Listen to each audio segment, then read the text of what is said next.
আসসালামু আলাইকুম সবাই। আশা করি সবাই ভালো আছেন। তো সবাইকে আরো একটি ব্লগে স্বাগত জানাই। তো আজকে মূলত একটা শর্ট ট্রিপে যাচ্ছি।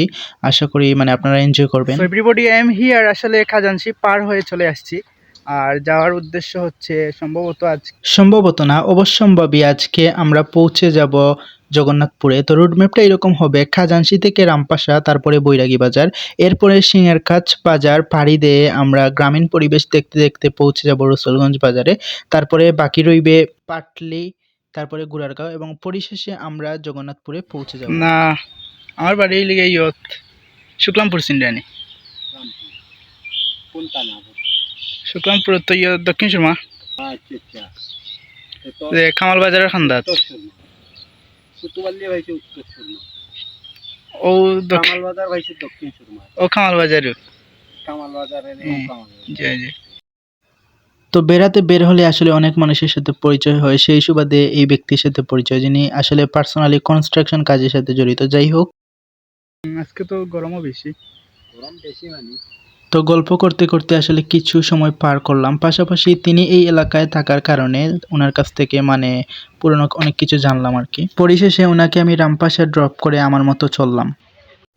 তো এখন আমি মূলত কিছুটা ফুটেজ নিলাম রামপাশা বাজার হতে। যাই হোক, আজকের ব্লগটা মূলত ফার্স্ট ফেজ হওয়ার কারণে একটু তাড়াতাড়ি ফুটেজগুলো নিব এবং তাড়াতাড়ি দেখানোর চেষ্টা করব আপনাদেরকে। হয়তো ফুল ডিটেলসগুলো নাও থাকতে পারে। তো যাই হোক, এখন আপনারা দেখতে পাচ্ছেন যে এই প্লেসটা, এটাই হচ্ছে সেই কাঙ্ক্ষিত হাসন রাজার সাথে জড়িত প্লেসটা, যিনি কিনা সিলেটের একজন প্রখ্যাত গায়ক ছিলেন এবং বেশ সমাদৃত ছিলেন। যাই হোক, উনার স্মৃতিকে আসলে স্মরণীয় করে রাখার জন্য এরকম বিভিন্ন স্থাপনা, যেটা রামপাশাতে একটা মেমোরিয়াল নামে পরিচিত।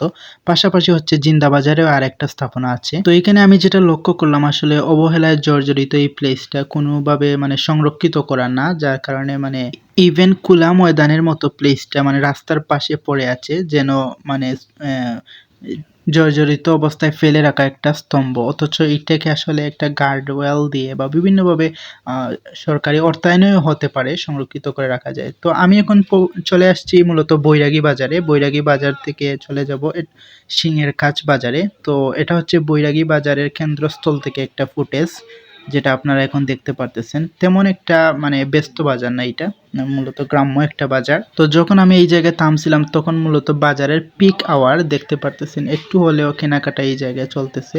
এখন কিছুটা আপনারা ম্যাপ দেখেন, ঠিক এই জায়গা থেকে আমি আসলে জগন্নাথপুরের জন্য কতটুকু জায়গা কিলোমিটার ওয়াইজ পাড়ি দিতে হবে সেটা আমি শো করতেছি আপনাদেরকে, জাস্ট বোঝার সুবিধার্থে আর কি।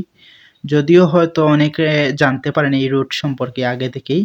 However, I'm trying to just the next ways. তো এইটা হচ্ছে মূলত আমি যে জায়গায় এখন আছি সেটা পাশ দিয়ে একটা খাল চলে গিয়েছে। এই মুহূর্তে আমি চলে আসছি মূলত সিংহেরকাছ বাজারে। এটা আরো ফাঁকা একটা বাজার, আমি যত ভিতরে যাচ্ছি তত মূলত আরো ফাঁকা, একদম শান্তশিষ্ট পরিবেশ। এখানে মূলত বাজারটা তেমন একটা বড় না, দুই পাশে সারি সারি কয়েকগুলা দোকান, ব্যাস এতটুকুই। তবে রাস্তাটা খুবই স্ট্রং, যেটা আপনারা দেখতে পারতেছেন। এবং এইটা হচ্ছে আগে যে খালটা দেখাইছিলাম, সেই খালটা মূলত এই পাশ দিয়ে চলে আসছে। খালটা আসলে অনেক ভালো লাগছে এবং গ্রামীণ পরিবেশ হওয়ায় আপনারা দেখতে পারতেছেন গ্রামীণ কিছু সিনারিও।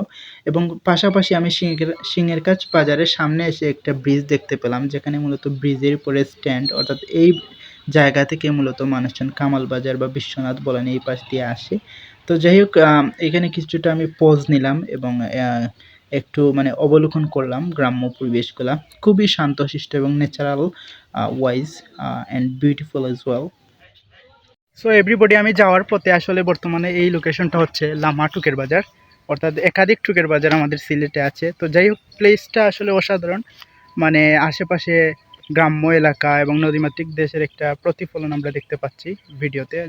আর ক্লিপ আকারে আপনাদেরকে শেয়ার করার চেষ্টা করতেছি, কারণ প্রত্যেকটা লোকেশনের ইন ডিটেলস একটা থাকলে মনে করেন উপকারে আসতে পারে বা কাজে আসতে পারে আর কি ইন ফিউচারে। তো যাই হোক, যার কারণে এটা শেয়ার করা।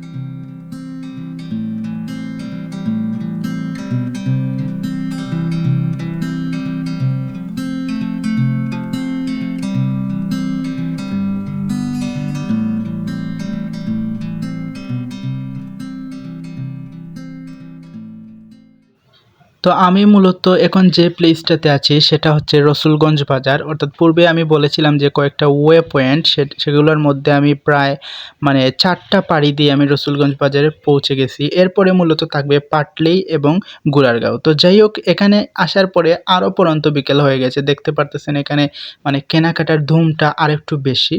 তো যাই হোক, ন্যাচারাল প্লেসগুলো আসলেই ভালো লাগতেছে এবং কিছুটা তো থামলাম। এভরিবডি হয়তো খুব বেশি আর ভিউ আপনাদের তেমন একটা দেখাতে পারবো না, কারণ অন্ধকারাচ্ছন্ন হয়ে যাচ্ছে, মানে সূর্যটা প্রায় অস্তমিত।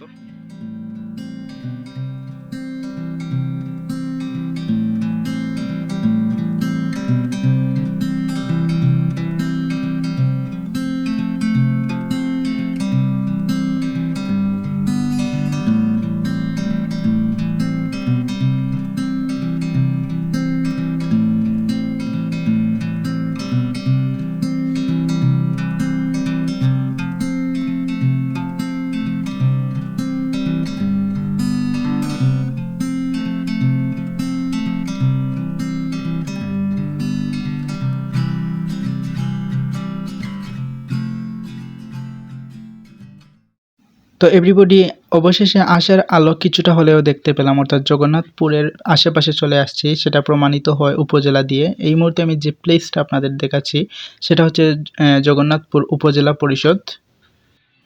তো finally I am looking to this place with my own আইস। তো যাই হোক, এত দূর থেকে আসা মূলত এই প্লেসটা দেখার জন্য এবং জগন্নাথপুর বাজারে। তো এই মুহূর্তে আমি যে প্লেসটাতে আছি সেটাই হচ্ছে আজকের মূলত কাঙ্ক্ষিত বাজার, জগন্নাথপুর বাজার। তো এই রাস্তা দিয়ে মূলত বাম পাশ দিয়ে অর্থাৎ দক্ষিণ দিক দিয়ে আমরা চলে যেতে পারি সৈয়দপুরে, যেটা মূলত ঢাকা সিলেট হাইওয়ে পড়েছে, এবং আউশকান্দি এবং শেরপুরের মধ্যস্থলে, এবং ডান পাশ দিয়ে চলে যায় হচ্ছে সুনামগঞ্জের দিক দিয়ে। তো এই রাস্তাটাই মূলত আমি বেছে নেব। তো আমার ফেরার রুটম্যাপটা এইরকম হবে: কলিয়া, তারপর বাদগাঁও, দরগাপাশা, সিচনি, জাউয়া, গোবিন্দগঞ্জ, লামাগাছি হয়ে পরিশেষে আমি পৌঁছে যাব সিলেট সদরে, অর্থাৎ আমার নিজস্ব গন্তব্যস্থলে।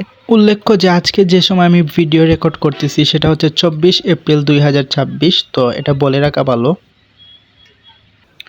So everyone, now the time is actually 8 o'clock, 8টা বাজে রাত। তো কিছুক্ষণের মধ্যে আসলে প্রবেশ করেছি রুমে এইমাত্র। তো যাই হোক, আশা করি আজকের এই ব্লগটা মানে একটু ডিফারেন্ট হয়েছে এবং আপনারা উপভোগ করেছেন।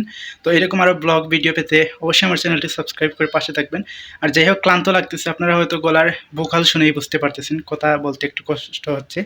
মানে এর রিজনটা হচ্ছে আসলে একটু তাড়াহুড়োর মধ্যে, মানে স্বল্প সময় এই ট্যুরটা আসলে অ্যারেঞ্জ করা এবং যাওয়া আবার আসা, এবং total approximately 100+ kilometres I have run today. And honestly, today's ride was actually awesome. তো আজ আর না, পরবর্তীতে ভিন্ন একটি ট্রাভেল ব্লগে আপনাদের সাথে দেখা হচ্ছে। ততক্ষণ পর্যন্ত সবাই ভালো থাকেন, সুস্থ থাকেন। আল্লাহ হাফিজ।